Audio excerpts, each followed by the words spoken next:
What's up, everybody? Ron Harris here, MD Online editor, back with another Ask Ron Live. I'm going to get to one question that I had in the comments in the last video first, and then if I see any other questions, I'll get to that. But generally speaking, this is the question. Do you think a guy who has passed his 30s, more precisely at the age of 35, has a chance of building a body that can do well in a contest? I'm not dreaming of Olympia or anything like that, but smaller contests. I've lifted weights for many years natural, and now for the last 2 years I've been adding quote-unquote vitamins. He means steroids. And I feel my results have exploded compared to before, but I worry I'm a bit too late in the game. What's your thoughts? Best regards from Scandinavia. Hey, Scandinavia. That's a region of Europe. It's not a country, right? I could be wrong. You guys will correct me, I'm sure.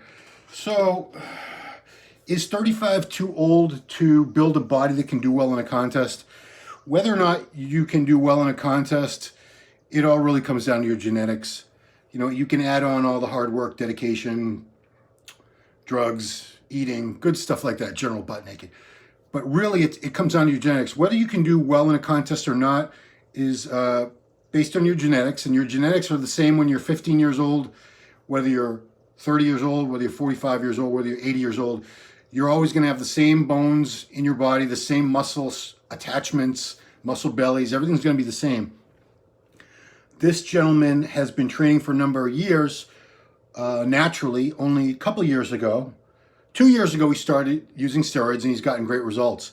Now, sir, I don't know what you look like. I can't tell you. If I could see you, full body shots in shorts or posing trunks, you probably don't know any posing trunks, I could tell you whether or not you have the potential to do well, even at a local show.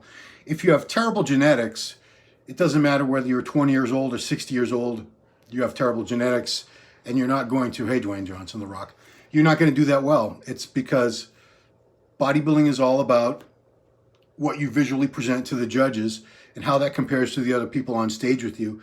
So what they're looking for is structure, wide shoulders, narrow hips. You want that X-frame with the wide shoulders, the narrow waist, the flaring thighs, and that's regardless of division. And then you want a certain amount of muscle size, and you want good muscle bellies. You don't want the muscles to be too short. Like if you ever see someone with no calves, it's usually because the calf is way up, inserts under the knee. Someone with awesome calves, that calf is inserts close to the ankle. It's a very long muscle belly. So generally speaking, bodybuilders, you want to have long muscle bellies because that means greater potential for size. So I could look at you, sir, this gentleman. I could tell you whether you have the potential to do well in a show. I guess you have no idea. But as far as the age factor, 35, especially if you've ever followed women's bodybuilding, which is making a real big comeback thanks to Jake Wood, and the Ms. Olympia is coming back this year. Female bodybuilders tend to get into the sport much, much later than men. Men typically start training in their teens, as young as, I started messing around with weights when I was 13, 14, got very serious and consistent with it by the time I was, by 14 I was consistent, but 18 is when I started really hitting all the body parts and training more like a bodybuilder. But women typically don't start doing that. A lot of them that you'll talk to that are pros even didn't start training until they were in their late 20s, didn't start competing until they were 30s. No, this gentleman says Jermaine's 42. It's never too late, and especially because, many, many years ago, times have changed now. When you hear people say things like 40 is a new 30 and all that, it's because people take care of themselves better in general. And people don't give up as far as their health and their appearance as young as they used to. When I was a kid, 40-year-old, that was an old person. That was an old maid or an old man, 40, yeah. They typically already had a belly, they had wrinkles, they had jowls, they weren't very much to look at, and they didn't care. They figured, well, I'm 40, I'm over the hill. It was called, used that phrase a lot back in the day, over the hill. Whereas now, I'm 50, I'm still training all the time, I'm still eating very well, taking care of my appearance, get a haircut, things like that. We care about the way we look far more now in the current day than generations past. That's for damn sure. We're more vain. I mean, that's the bottom line. And it's not necessarily a bad thing because we're doing things to enhance our health and we're exercising, we're eating right, whereas in past generations, they really had very little of awareness of that. So what I'm getting at is, 35 now to start getting serious about bodybuilding. 35 is not old at all. In fact, you're in a good spot in many ways starting out later because, for one thing, if you haven't destroyed your joints and everything, you could still train hard, heavy, still make awesome gains. Yeah, gym's closed. That sucks. Someone who's been training very hard and heavy since they were a teenager, by the time they're 35, 40, their joints are already starting to fall apart. Case in point right here. By the time I was 35, I was already starting to have tons and tons of pain in my shoulder, elbow, which later ended up being a torn tricep. But there's a lot of wear and tear that the type of training we do as bodybuilders takes. It takes a toll on the body. So if you're someone who gets into it later, you have the advantage of having more fresh tendons and connective tissues. You probably don't have arthritis in the joints yet from all the stuff you did. Thank you, Scott. So you're in a good spot. You're also in a good spot because now there are masters competitions.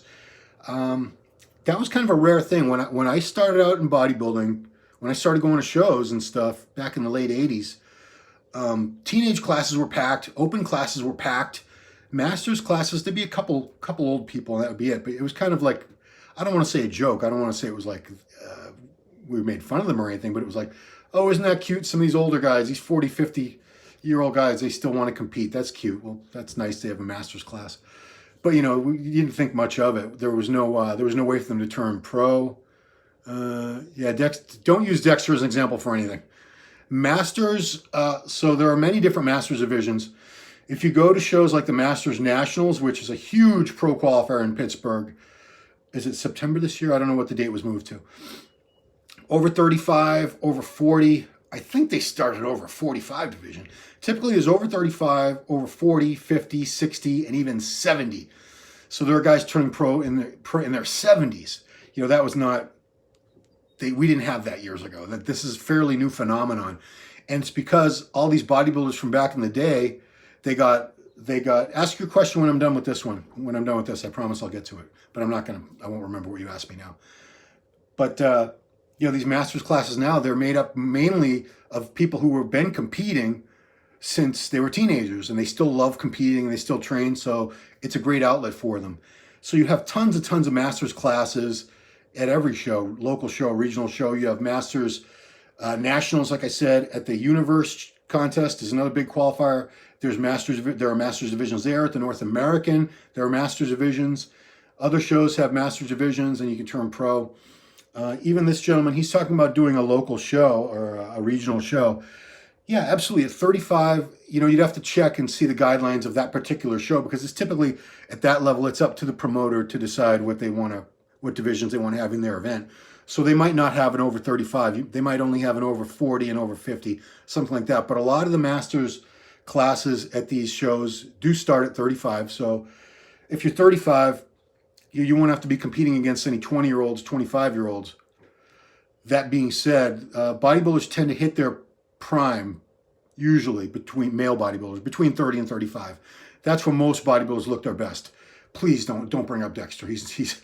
That's like when I say Asian people are shorter on average than other people in the world. And someone said, what about that 8-foot tall guy in China?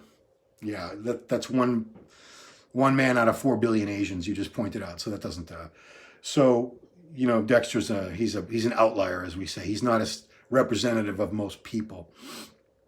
Now you're talking about how great Kai is. That's great. But you said Kia. He's not a Kia. That's a car. So 35, let me give one more advantage of being older and starting out is you have more money. You're mature. You should be more mature. Not necessarily going to be, but you should be more mature. You definitely should have more money at your disposal. And this is an expensive sport. Absolutely it is. Just the eating alone is expensive. You have to eat 5 or 6 meals a day. Most bodybuilders eat 6 meals a day. That's 6 servings of protein. Carbs are cheap. Things like rice, potatoes, oats, those are cheap. You want to talk about, lean cuts of beef, like sirloin tips, things like that. Chicken breast, egg whites, fresh fish. Now the dollars are going up. You're spending a lot of money on food. The average person eats 3 times a day. You're going to be eating, how much is the price in Masters? I don't understand the question. I don't understand that question. What do you mean, what's the price? So you got to pay for your food. You got to join a gym. That's going to cost you a little money. You're going to compete in a non-tested show. You can do drugs. Steroids aren't that expensive. They'll run you a couple $100 a month, a few $100 a month at the most. Insulin's fairly cheap. I'm not getting into drug protocols here. That's not what this is about, and I'm not qualified. Prize money, there is no prize money for Masters. No, most Masters Pro shows have no prize money at all, so there's no money to be made. But like I said, most Masters aren't in it for the money. They've already made their money. When I go to Masters Nationals, yeah, lean ground beef, it's not as expensive. But you get the point I'm saying is food is expensive. When you're eating 6 meals a day and 6 servings of protein a day, you're spending a lot of money on food. You're spending at least twice as much money as a normal person, at least. Especially because you're probably eating more protein per serving than they would have at those 3 meals a day that they eat. So like I said, and growth hormone, very expensive. You want to hire a coach.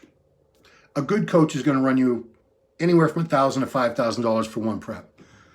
A shitty coach, when you hire some high school kid online who's representing himself as a coach, he'll do your prep for $100 or something. Yeah, you get what you pay for.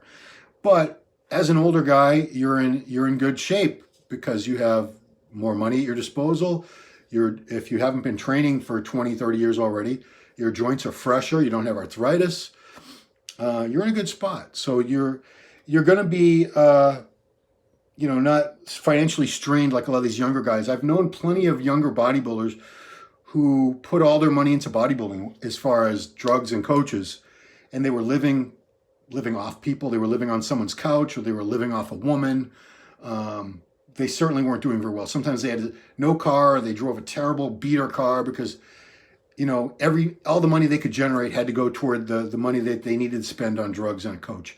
So if you're 35, 40, 50, whatever, if you're an older man or woman getting into the sport, looking to compete, you should be, at that point in your life, more financially stable, where you're not scraping for every last penny. You should have either be in a position with some career now or a business, investment, something. You should be in a financially stable place at this point in your life where, doing a bodybuilding contest isn't going to put you in the hole. It's not going to make you get evicted from your apartment or something because you couldn't pay the rent, or your car gets repossessed because you couldn't pay the car payment. Nothing like that. Which I've heard many of those situations happen with younger bodybuilders who were not financially stable. So 35, it's not too late at all, and especially this gentleman. He's been training, I don't know how long. He said a number of years, many years natural, but he's only been on gear for 2 years. So he's still in a point. If you've only been on gear for 2 years, you probably still have another few years of gains left ahead of you. Everyone's going to reach a point, where you're not going to gain any more, where no matter how hard you train, how much you eat, how much drugs you take, you're going to max out at some point. This gentleman, I don't think you're there yet. I think you got a couple more good years of gaining. But as far as whether your physique is going to do well on stage, be that the local stage or maybe a national stage, you said nothing about the Olympia, but obviously the Olympia is the elite. I really hope most people out there don't aspire to be on the Olympia stage, because it's not going to happen. I'm not saying don't dream big and this and that, but if you're meant to be in the Olympia stage and you've been bodybuilding for a while and you've competed a few times, you should know if you've got pretty decent potential. I know someone will point out, well, someone's going to point out some example of where the potential wasn't that obvious, but in the majority of cases where people end up being very good pros and landing on the Olympia stage, their potential was apparent pretty early on. You could see it. Maybe they weren't as big as they were going to be eventually, obviously, but you could see the structure, the muscle shape, everything was there. They just need to get bigger. They need to get more conditioned, more muscle maturity. Maybe a couple body parts need to be brought up to balance everything out. But if you're going to do well in bodybuilding, it's pretty obvious. You have a certain look to you. You are among the genetic elite. You were blessed. You were lucky that you had a certain perfect storm of things happened inside the womb based on the DNA of your parents, where you got this bone structure, these muscle bellies, this metabolism, where you put on muscle easily and you don't carry much fat. People who are meant to be champion bodybuilders, they're not normal people. They're, dare I say, mutants. They're mutations. They're not representative of, just like people that play in the NBA, these 6'6" to 6'11" guys, it's not natural. It's not. I mean, it's not normal. They're the exceptions. There's not many people. Top 5 supplements for natural lifters: protein powder, pre-workout, creatine monohydrate. I would say a digestive enzyme and a multivitamin. How's that? So I want to make that one quick. I actually got to do another home workout. I know you guys are all big on you. I know you guys are all training at home too, most of you. Here in Massachusetts, it is June, what is it, the 4th? We still have no date for gyms opening. Gyms are going to open in phase 3. We don't know when that's going to be. Our governor is dragging his feet. You know, gyms are not the priority for most of these government people, obviously. They don't care about us jacked people that want to stay jacked and get more jacked. They don't care. Anyway, guys, that's all I had for you for today. I want to answer that one question. Am I a fan of Jeff Seed? He looks good. I'm not really a fan of too many people outside of 212 Classic and Open IFBB Pro League, to be honest with you guys. Well, that's it. I'm going to end this. Thanks for watching. Appreciate it. Please subscribe. Please hit the bell so you know when we make new videos. A lot of good stuff. A lot of good stuff. Check out the channel and appreciate it. Don't worry, Donald. I'll be back again someday soon. Talk to you later, guys. Bye-bye.